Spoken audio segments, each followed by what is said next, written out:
elections. Another country is also heading into election year next year. Former General Prabowo Subianto may enter the race in Indonesia, which would be a rerun of the bitter 2014 race won by Joko Widodo. Bloomberg's international government executive editor Rosalind Matheson joins me today. So it's deja vu. The question really is whether Prabowo has boosted his ammunition to win this time round.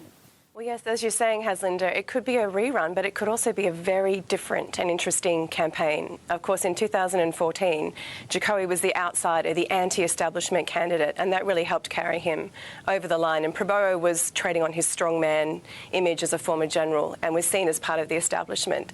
This time around, Jokowi has to campaign on his record. He is now part of the establishment.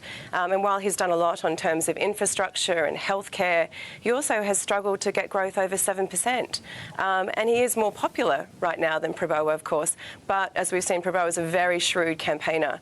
I'm sure you remember in 2014 the theatrics of Prabowo coming in to the stadium on a white horse. And he's very, very good on the campaign trail. So certainly there is a gap now, but we can expect that to narrow. What would be the key issue? Would religion play a part? I mean, we've seen how politics played a part in Jakarta. Very much so. Prabowo, of course, backed the candidate who became the governor of Jakarta in a campaign that was quite aggressively fought on race. We saw some strong rallies by hardline Islamic groups. We saw the failure of Jokowi's ally, who was Jakarta governor, the Christian Chinese governor at the time. So we can expect that race and religion will play a part.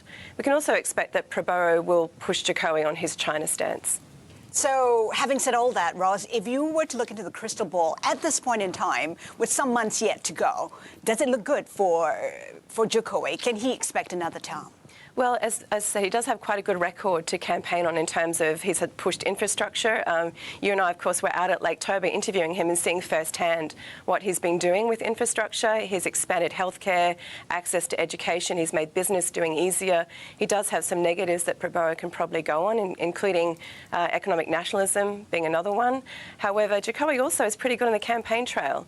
He was very known in 2014 for going walkabout, going into places unannounced, to businesses, to people. He's very much still seen as a man of the people, and that's probably something he'll campaign heavily on. What would be the biggest risk for the international community and for the investment community? It is if economic nationalism does come to the fore. We've seen signs of that already in the past couple of months, and it's an easy thing to campaign on during an election. Of course, if the economy is not growing as strongly as Jokowi would like and Prabowo is attacking him because of that, you can see that there might be the tendency to be quite protectionist and to sort of shut the lid on trade.